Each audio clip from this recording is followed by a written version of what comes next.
Hello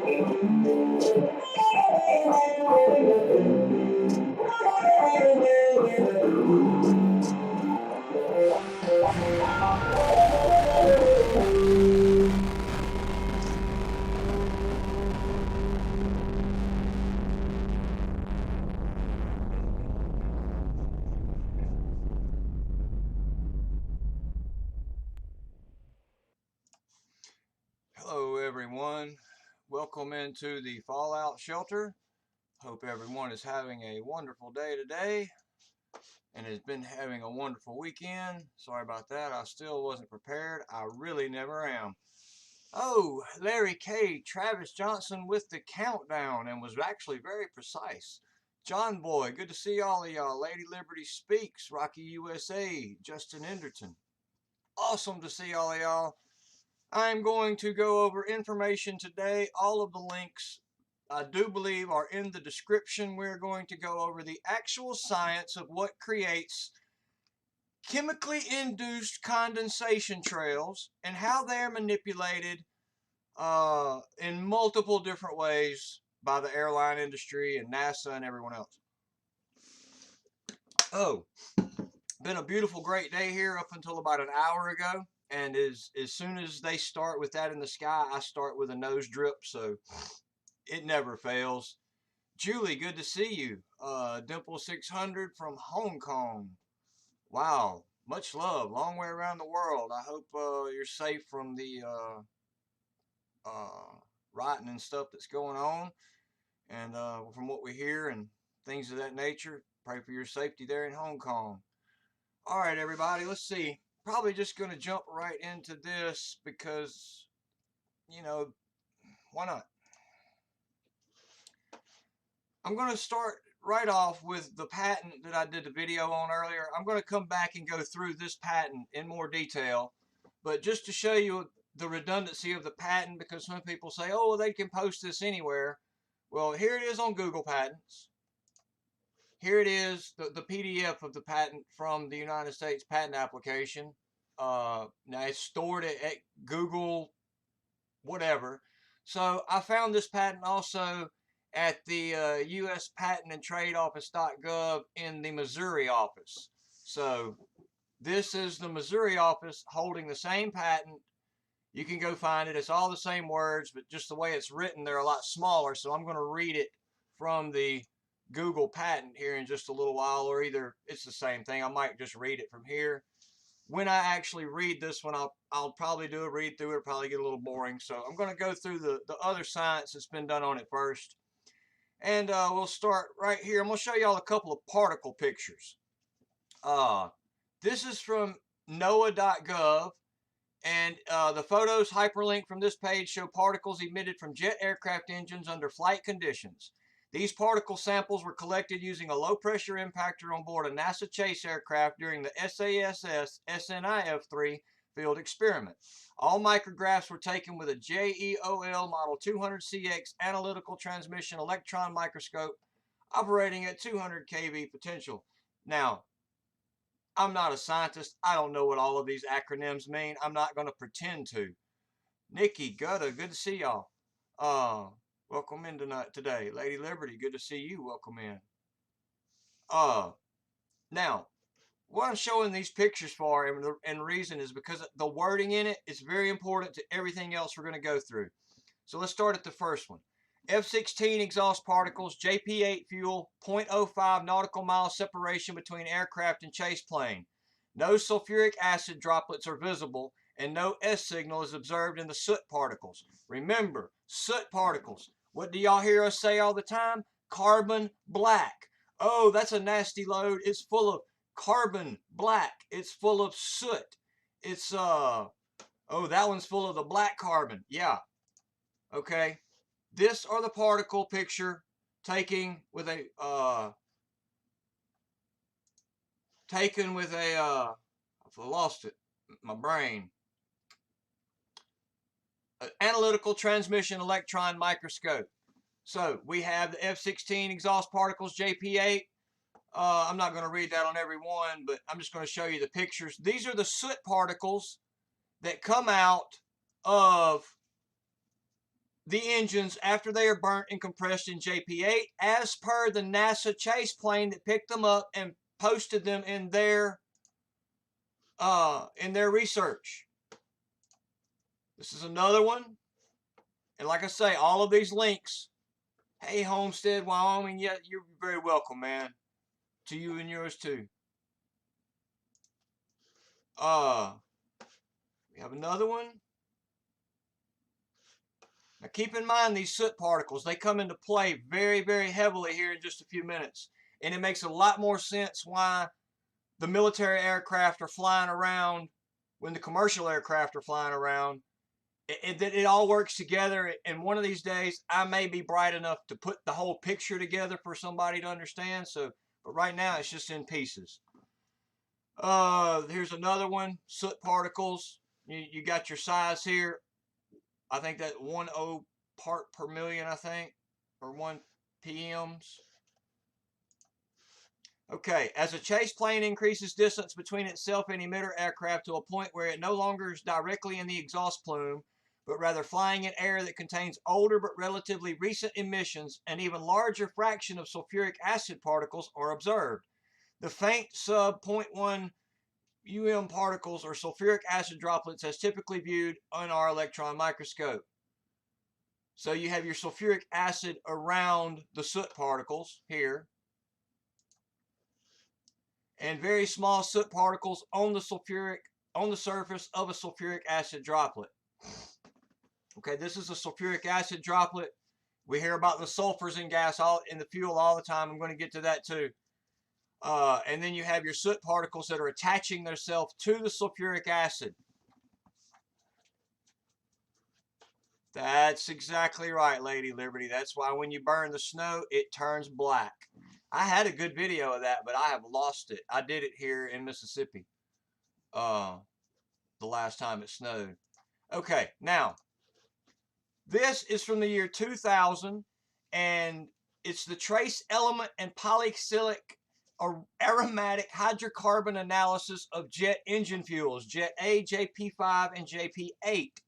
So you can take these studies right here, and these fuels were actually instituted back in like 1996, I believe, by NATO.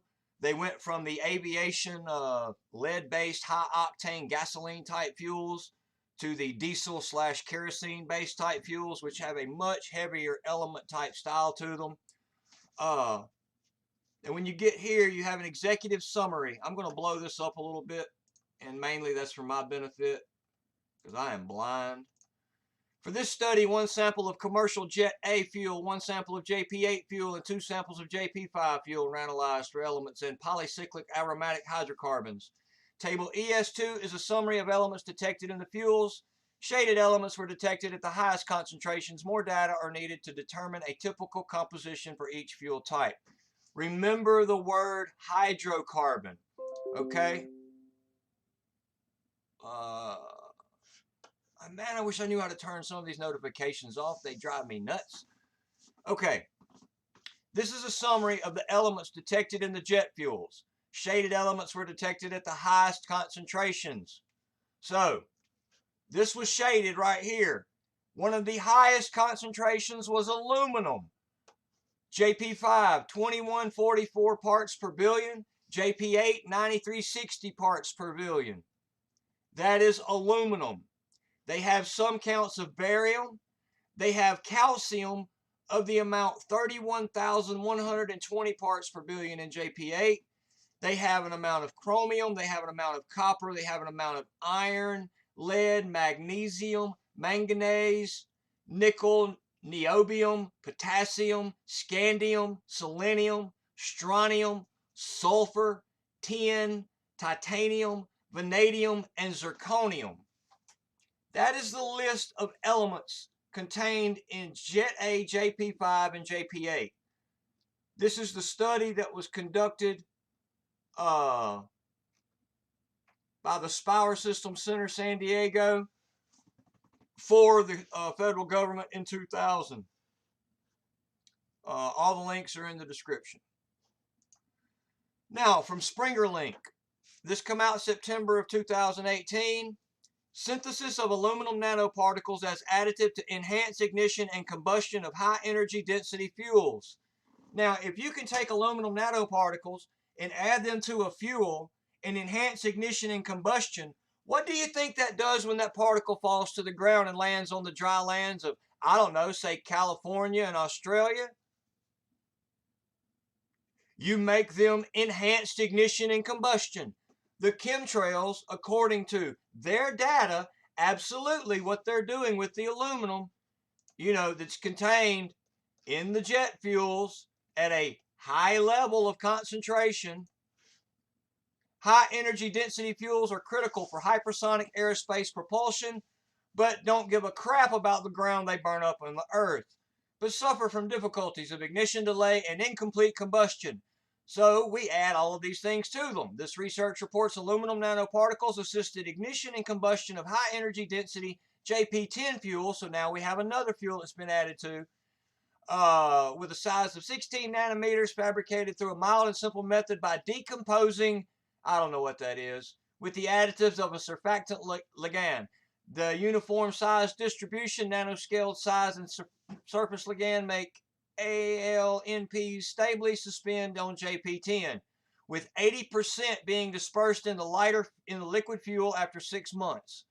A shock tube test shows that the presence something can significantly shorten ignition delay time at temperature of 15 to 1750 degrees Kelvin, promote the combustion and enhance energy release of JP10. This work demonstrates the potential of this stuff as ignition and combustion additive for high energy density fuel in hypersonic applications. So, the heavy elements and metals are added to the fuels to make them more combustible.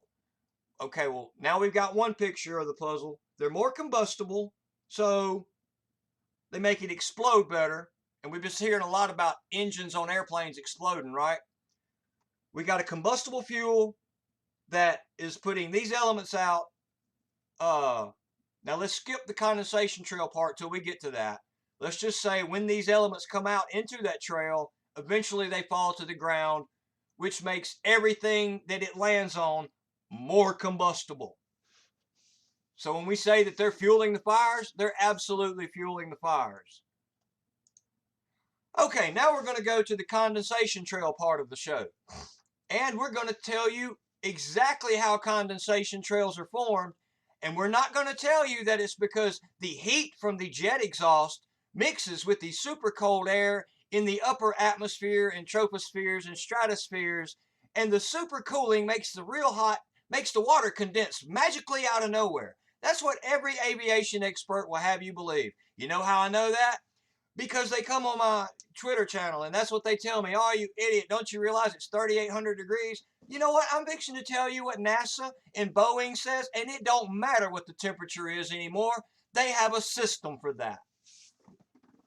So eat on that, aviation people. How about that? This is from NASA, grades K through 12, National Aeronautics and Space Administration, Contrails Airspace Document. Look, ain't that pretty? That is not a, look at that. Wow, that's a pretty trail. Okay, let me get me a sip of water. It's time for a lesson overview.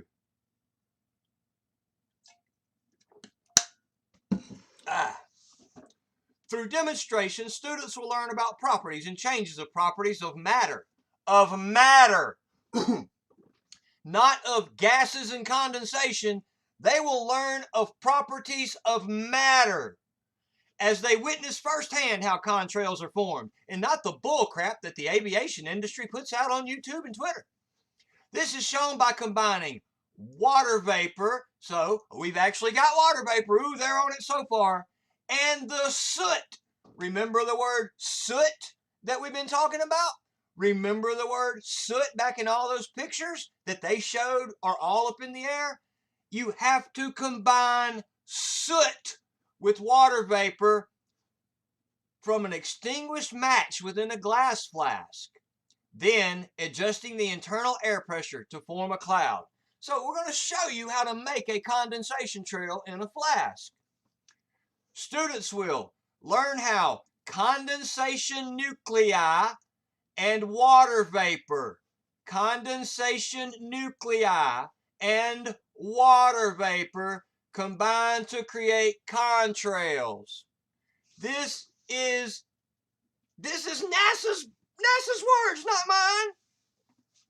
Background. What are contrails? Well, it's a con perpetuated by all of the aviation industry to keep men blind from looking up at the sky and going, what in the heck are those lines everywhere? Contrails are a type of ice cloud formed by aircraft as water vapor condenses around small dust particles. Around what? I thought it was because the water vapor hit heat. Dust particles, which provide the vapor with sufficient energy to freeze. Huh. Really? Well, I got a patent for that coming up too. Says that it don't need that energy to freeze. They spray it with, I don't know, liquid nitrogen and cryogenic stuff to make it happen. Coming up in just a minute. The water vapor is already in the air surrounding the aircraft, while the dust or condensation nuclei is comprised primarily of soot particles produced during the combustion process. They can also form when water vapor from the airplane's engines collide with the water vapor in the air. Now, I'm going to stop here and tell you what I think from observations that I have taken from my videos.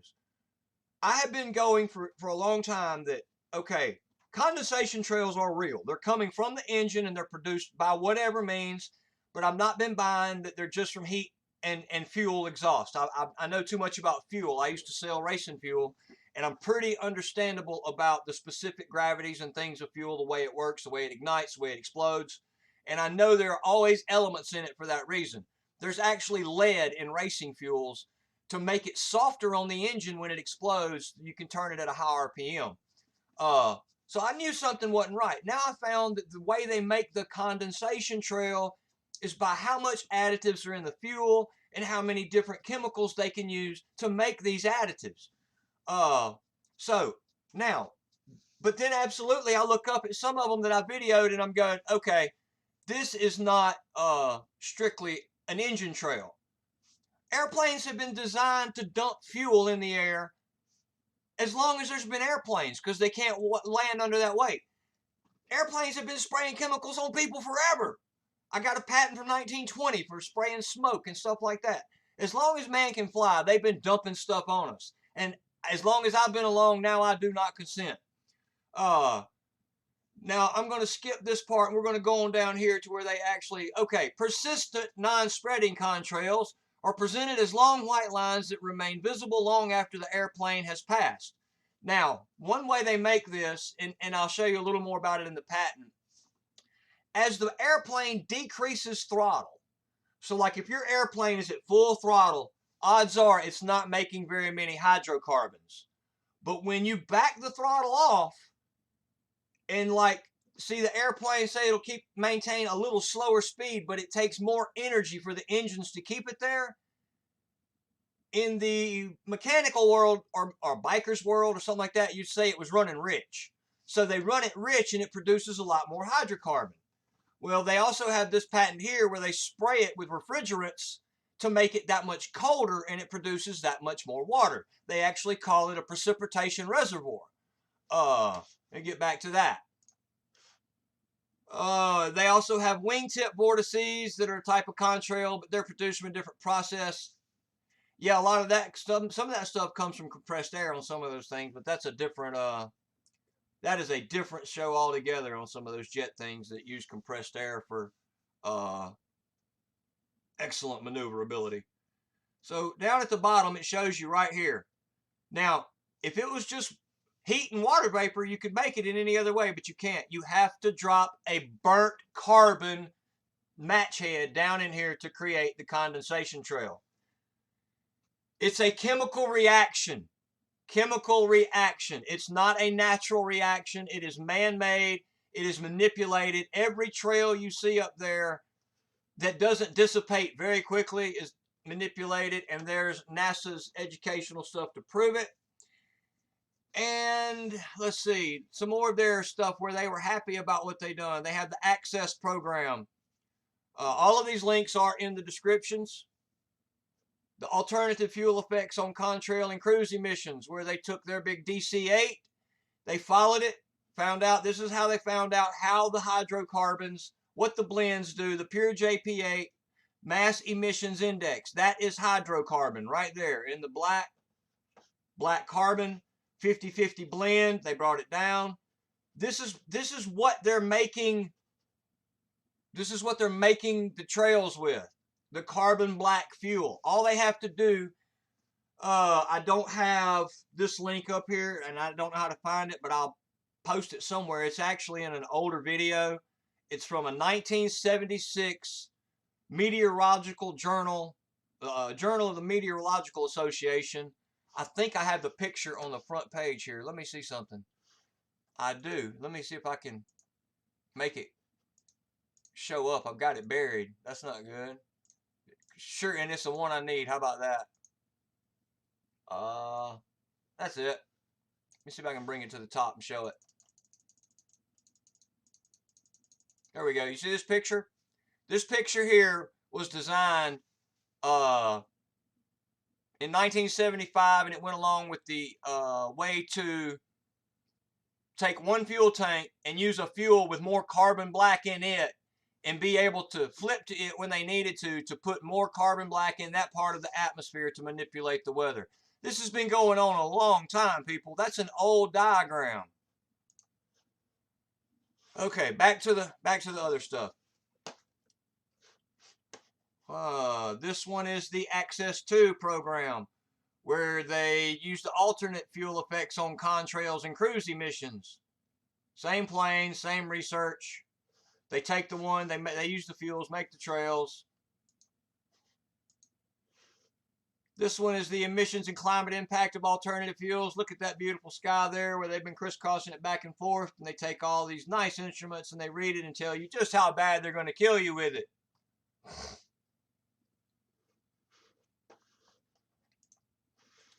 Experiment to characterize aircraft volatile aerosol. Anyway, they've been working on this forever and ever and ever. You get it? Check this out. Emission index, engine power. This is soot, y'all. That's what they're measuring. Okay. Now we're going to show this patent. I'm going to just read through a good bit of it, and I probably won't understand much of it.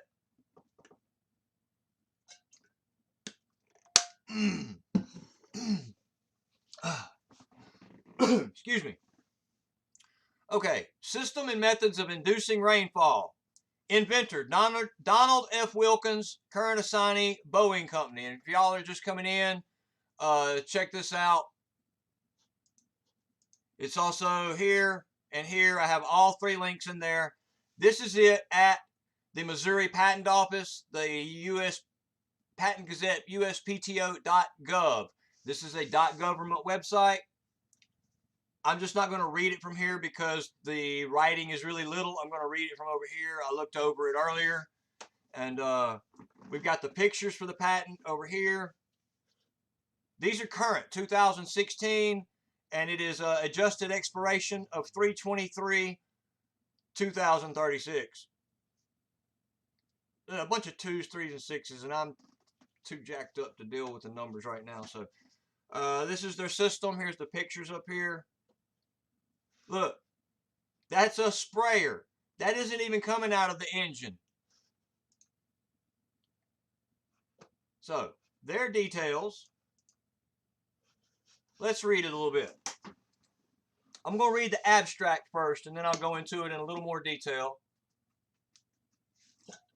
Because this is what I really came here to talk about. A system for use in inducing rainfall is provided. The system includes an aircraft configured to travel through an ambient environment at a first temperature and a precipitation, that's crazy, a precipitation system coupled to the aircraft. A precipitation system. The precipitation system is configured to form a particle from a substance in the ambient environment.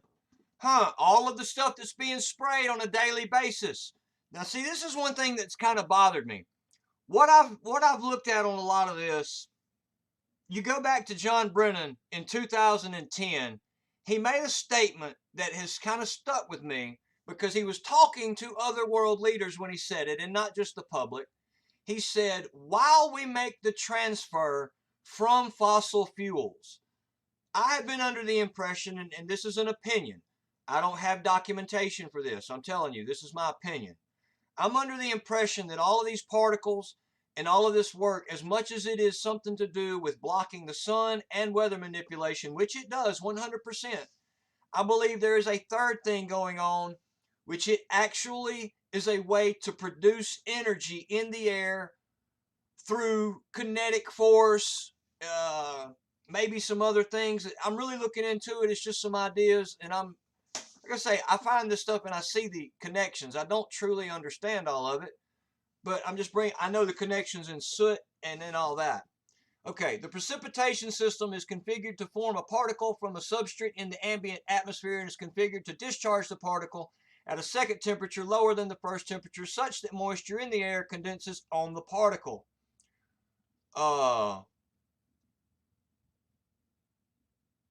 What is claimed is a system for use in inducing rainfall, and said system comprising an aircraft configured to travel through an ambient environment, and we just read all that. The system in accordance with Claim 1, wherein said precipitation system comprises an ion generator coupled to said aircraft, wherein said ion generator is configured to electrically charge particulate matter from the ambient environment, such that the particulate matter fuses together, forming the particle, and a refrigeration system coupled to said aircraft, wherein said refrigeration system is configured to cool the particle to a second temperature lower than the first temperature, such that moisture in the air condenses on the particle. The system in accordance with Claim 2, wherein said ion generator is configured to intake air as said aircraft travels through the ambient environment, electrically charged with particulate matter in the air such that the particle is formed and discharge the particle towards the ambient environment. The system in accordance with Claim 2, wherein said refrigeration system comprises a liquid cryogen generator configured to intake air as said aircraft travels through the ambient environment, extract a first substrate from the air, condense the first substance to form a liquid cryogen, and use the liquid cryogen to cool the particle. No, they're not spraying anything. They're not manipulating it. It's just the fuel burning in the cold air. That's crap. The system in accordance with Claim 2, wherein said ion generator is configured to discharge the particle into the ambient environment, and when said aircraft is maneuvered at least one of through or into a cloud in the ambient environment. The system in accordance with Claim 2, wherein said ion generator is configured to electrically charge the particle matter, such that the particle having a size of at least about 1 micron is formed. You mean like, I don't know, like these? Soot, carbon black, you know, spraying the crap out of us. Oh, that's a nasty one. Oh, look, he turned the carbon black on. And they tell us we're crazy for that? No, I'm showing you where they do that right now. And look, I may not get every bit of this 100% correct. That's why you got the links for it down there. That's why you got the links for it. Go read it yourself. I lost my page. There we go. Okay. The system in accordance with Claim 1, where it said precipitation system comprises a liquid cryogen generator coupled to said aircraft. Said liquid cryogen generator configured to intake air. As said aircraft travels through the ambient environment, extract a first substrate from the air, condense the first subject to form a liquid cryogen, and discharge the particle in the ambient environment formed from the liquid cryogen, wherein said liquid cryogen generator is configured to discharge the particle at a third temperature lower than the first temperature, such that moisture in the air condenses the particle. This is a multi-layered invention right here.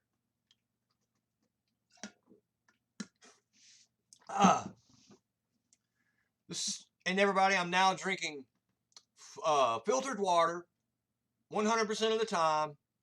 I have the bottled water put up in case of emergencies. And I'm trying to make a little bit better every day. Every day we try to make those changes in the family.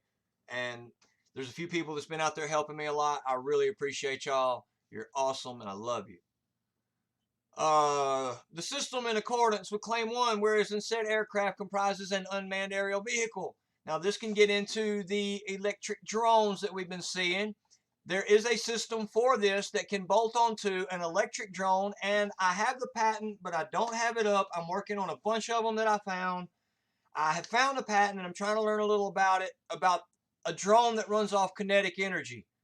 What's really crazy is every department of that you find so far, I have been able to connect that department all the way back to the Department of Energy.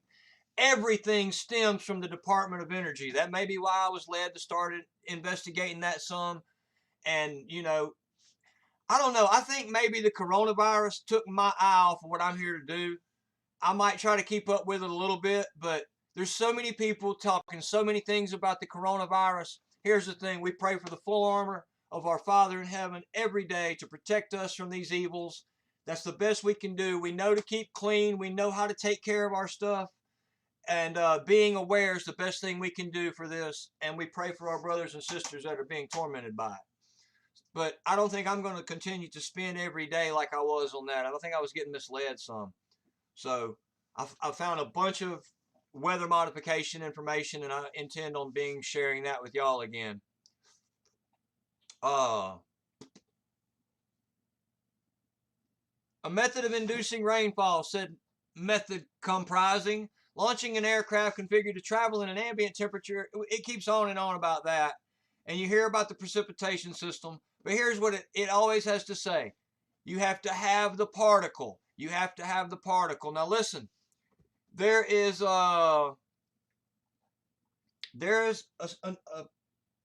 old YouTube video of mine, and I think it's called Just Mix It in the Jet Fuel. It was in a Harvard AbSav where they talked about mixing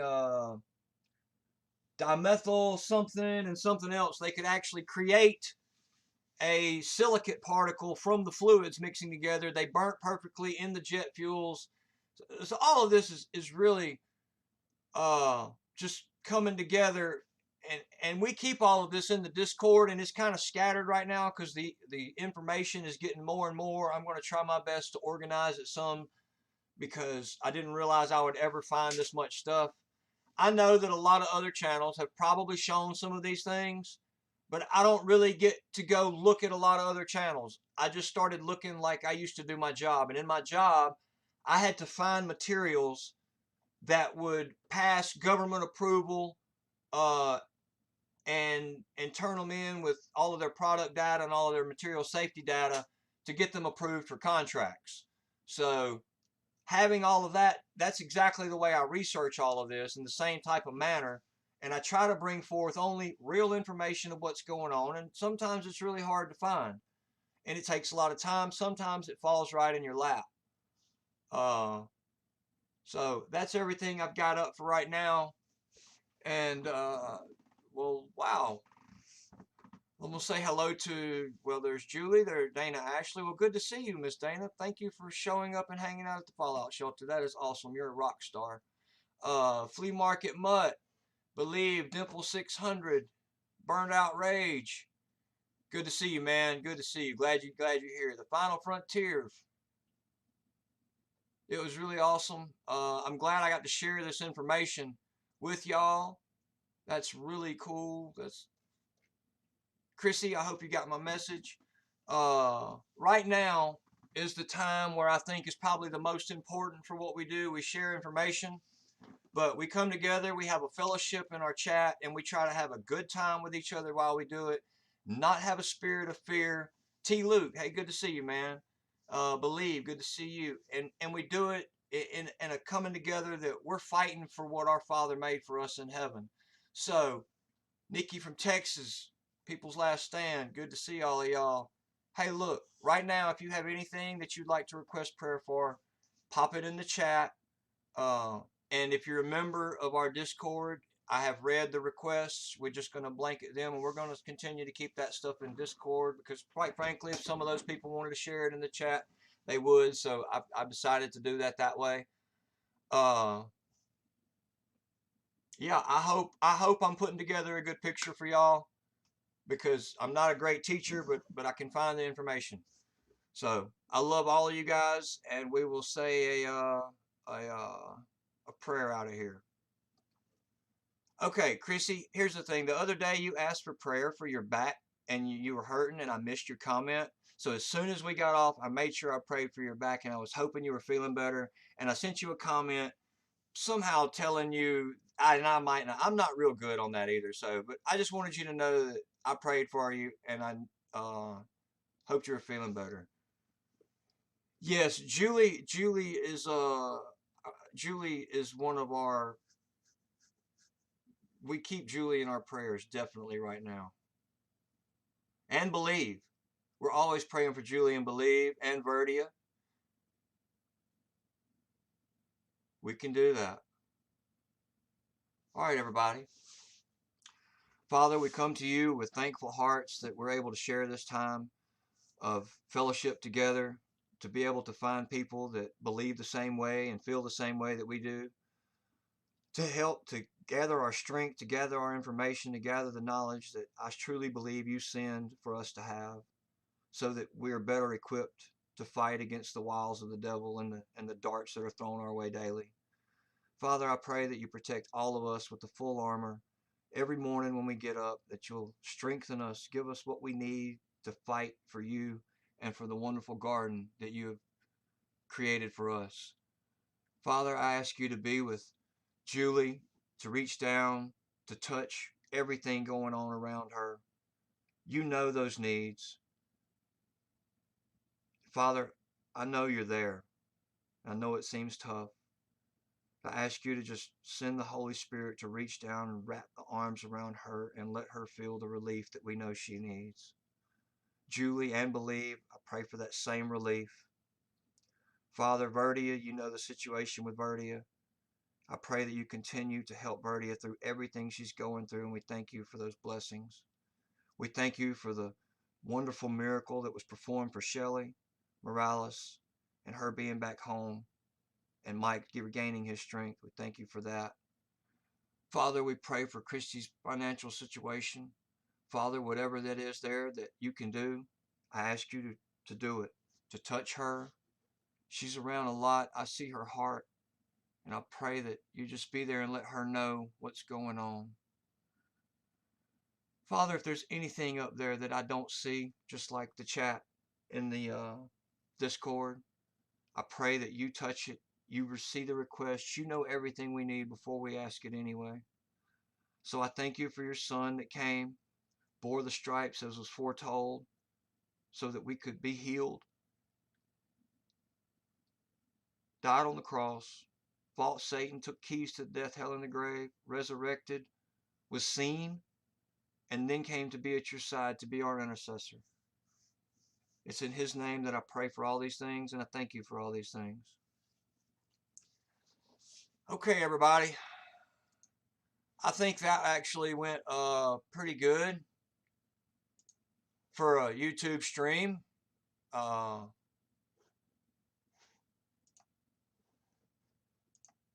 couple things there. I hope everybody's had a great day. I hope they enjoy this information. I'm not going to drag this out because that's kind of where I start to mess things up if I really do. I want to thank you all. I really appreciate you. I really started to learn who you all are, and I get to see you a good bit. And I can actually say I've made a lot of friends that I never expected to make in this realm, because I really thought that social media was the de-evolution of mankind. And I see now it can actually be a wonderful platform. I want to share this testimony before we go. We had a brother in the D live stream last night made the claim that he accepted Christ after the prayer and joined Discord. And I told him if he needed me, he could reach out to me one-on-one. And that was awesome. I never expected to see that happening. And that's not, I don't know. Anyway, I hope you all have a great night. I'll probably see a good many of you in Richie's stream later. Richie was excellent to me. He allowed me to get to talk to Dana that time. Not many people get that. He don't know. That was actually more special for me. So thanks, Dana. And yeah, because yeah, that's just what it is. And without them, I really wouldn't have had the help and growth that we've had. So I'm really appreciative to them. I don't say it a whole lot. I'm just not kind of that way. I'm not going to make videos gushing about it and all that. That's not who I am. So y'all, there's a Discord link in the About section. These same great people are in the Discord, and we do connect if need be. And if you need me, I do respond as quickly as I can with all the work I have going on. And that's it. So look, God bless you all. I appreciate you all. And now it is time for the Fallout Shelter outro. I will catch y'all all somewhere else. Bye, guys.